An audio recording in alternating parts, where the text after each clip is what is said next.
शांत चित्त, शुद्ध स्वरूप। साथियों और मित्रों, आप देख रहे हैं मेरा YouTube चैनल KS सागर।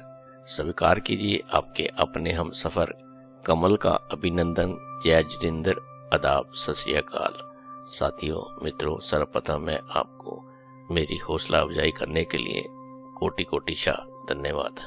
आपने मुझे जो अपना स्नेह, सहयोग, आशीर्वाद प्रदान किया है, उसके लिए मैं आपको दिल की गहराइयों से आप सबका धन्यवाद करता हूँ।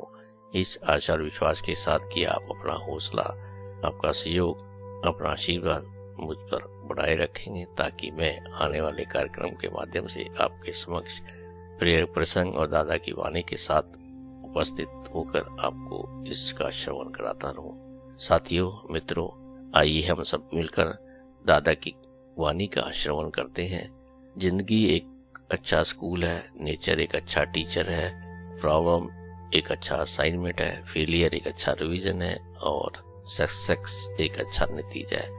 Life is the best school, nature is the best teacher, problem is the best assignment, failure is the best revision and success is the best result. दूसरा, जन्म के समय पर आदमी के पास सांसें होती है परंतु नाम नहीं होता। उसके विपरीत मृत्यु के समय पर आदमी के पास नाम होता है परंतु सांसें नहीं होती हैं। हमें आज में जीना है और जिंदगी का आनंद लेना है।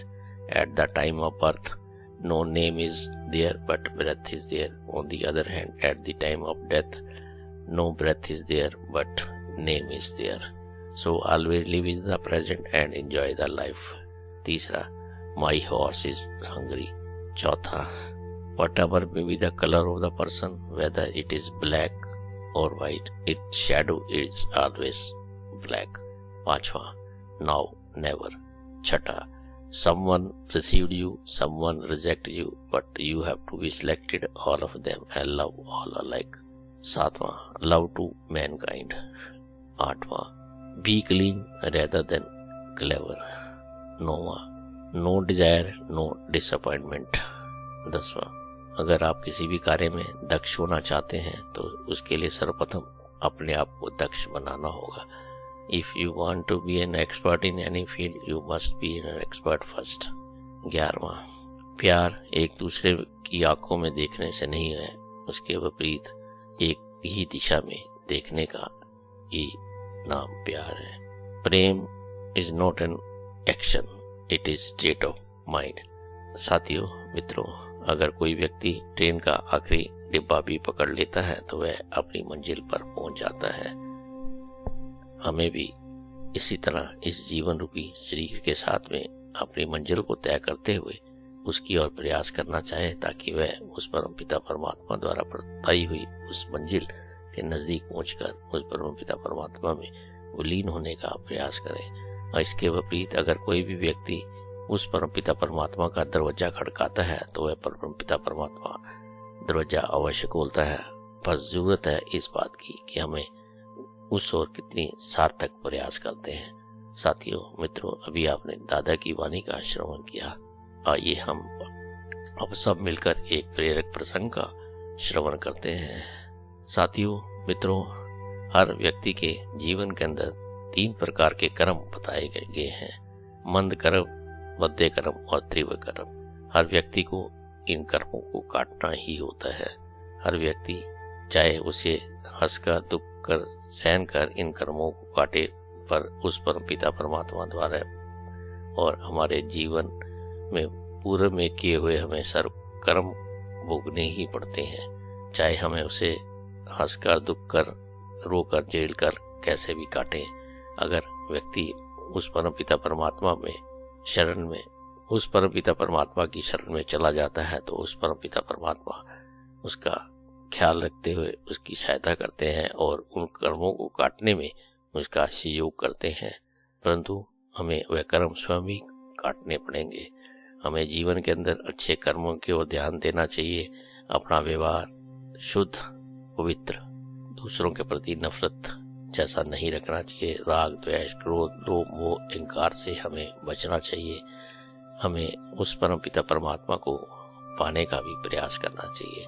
दुख में सिमरन सब करें, सुख में सिमरन करें ना कोई, सुख में सिमरन सब करें तो दुख काहे को होए।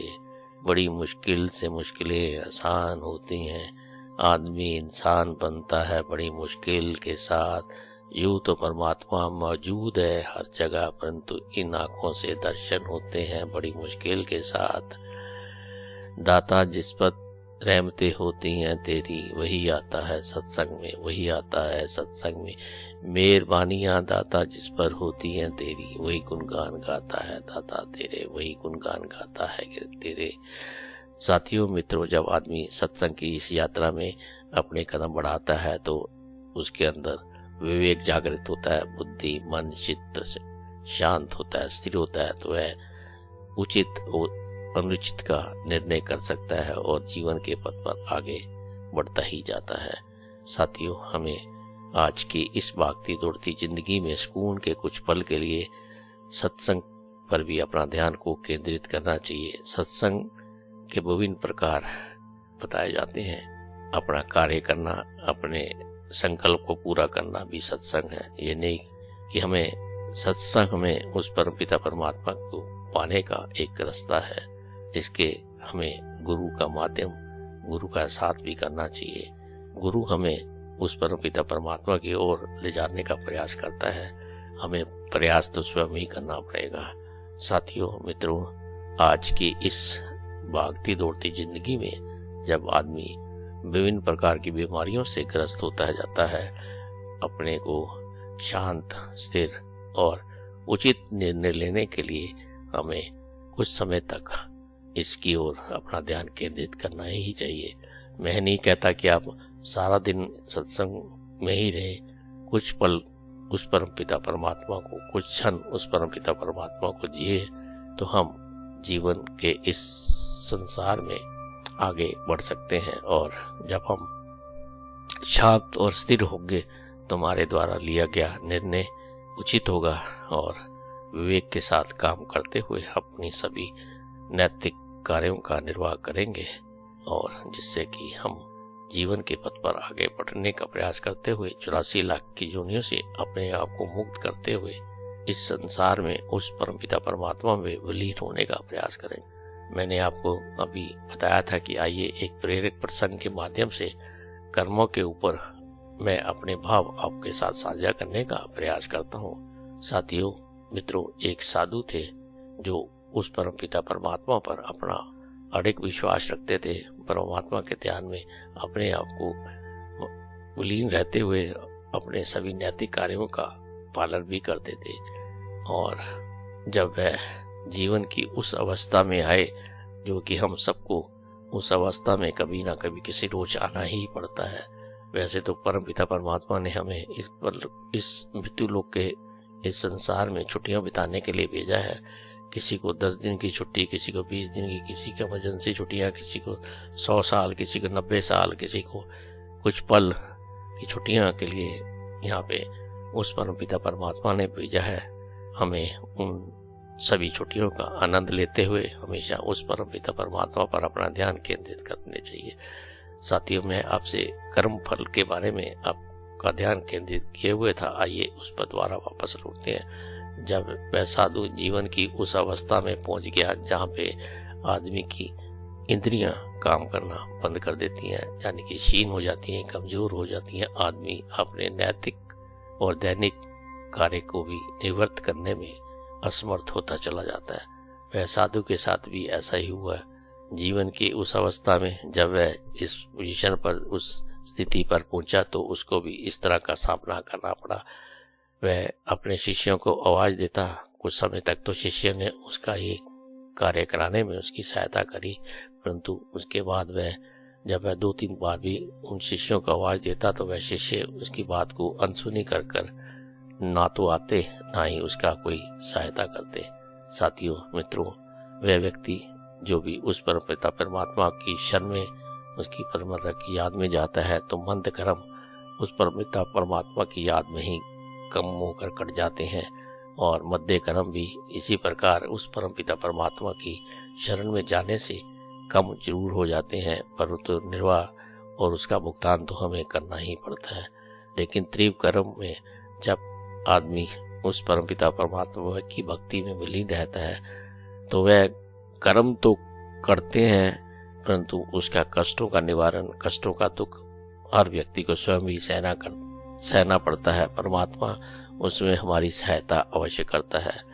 इसी प्रकार एक बालक के रूप में उस साधु की सहायता किया जब वह अपने कार्यों को, नैतिक और दैनिक कार्यक्रम को करने में असमर्थ हुआ, तो उस पिता परमात्मा ने अबोध बालक की भांति उससे इसको निजात दिलाने का हर रोज आता और उसे निवृत्त करा के चला जाता। साथियों मित्रों, हमें अपने जीवन के सभी कर्मों को खुद ही काटना है। ये तो एक सिर्फ प्रेरक प्रसंग के माध्यम से मैंने आपको इसका श्रवण कराया। हमें अपने कर्मों का आचरण, अपने कर्मों का व्यवहार, अपना व्यवहार शुद्ध रखते हुए किसी के साथ राग, द्वेष, वैर, लोभ, हानि, क्रोध, अहंकार पर अपना ध्यान नहीं केंद्रित करना है। हमें उस परमपिता परमात्मा पर अपना ध्यान केंद्रित करते हुए अपने सभी कर्मों को करना है, ताकि इस जन्म के कर्म हमें उस परमपिता परमात्मा की ओर नजदीक ले जाने का प्रयास करें। पूर्व में किए हुए कर्मों का हमें फल तो अवश्य भोगना ही पड़ेगा। साथियों मित्रों, हमें अपने व्यवहार के साथ साथ में अपने कर्मों पर भी ध्यान केंद्रित करना चाहिए। जैसा कि मैंने आपको बताया था कि B clean rather than clever, चालाकी से चतुर्भुज नहीं मिलता है। उस परमपिता परमात्मा को पाना होगा तो हमें सच्ची भक्ति, सच्चे विश्वास के साथ अपने पर विश्वास बनाते हुए उस परमपिता परमात्मा की ओर अपना ध्यान को केंद्रित करना होगा। साथियों मित्रों, अब मैं आज के इस प्रेरक प्रसंग से आपका अपना हमसफर अपनी वाणी को विराम देते हुए इस आशा और विश्वास के साथ कि एक बार पुण्य मैं आपके समक्ष किसी नई प्रेरक प्रसंग के माध्यम से और दादा की वाणी के माध्यम से आपसे जुड़ने का प्रयास करूंगा। एक बार फिर आप सबका अपना स्नेह, सहयोग, आशीर्वाद बढ़ाने के लिए आप सबको कोटि कोटि धन्यवाद। फिर मिलेंगे के.एस. सागर के नए प्रेरक प्रसंग में। आपका हमसफर कमल आपसे विदा लेता है। अपना ख्याल रखिए, मस्त रहिए, खुश रहिए, प्रसन्न रहिए, स्वस्थ रहिए, दूसरों का भी ख्याल रखिए, अपने से प्रेम करिए। आज के आनंद की जय, आज के आनंद की जय। फिर मिलेंगे किसी नए प्रेरक प्रसंग के साथ। अगर आपको ये कार्यक्रम और ये प्रेरक प्रसंग पसंद आया हो तो आप इसे लाइक कीजिए, साझा कीजिए और इस चैनल के साथ बने रहें, ताकि आप मेरे द्वारा प्रस्तुत इस प्रेरक प्रसंग के माध्यम से जीवन के पहलुओं को जान और समझ सके। आपका फिर एक बार कोटि कोटि धन्यवाद।